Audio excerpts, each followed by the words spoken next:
Le lieu est plutôt impressionnant. J'ai fait une résidence dans un lieu comme ça, historique, c'est-à-dire un manoir du XVIe siècle.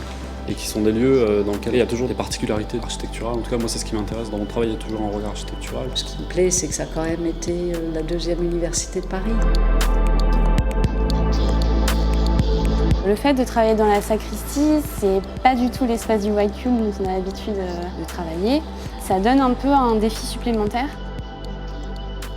Toute l'histoire du collège, du bâtiment et des bâtisseurs est assez importante, mais ça c'est plutôt dans l'intégralité du travail. C'est-à-dire j'ai à la fois un rapport à l'architecture, mais à la construction et presque au bâtiment.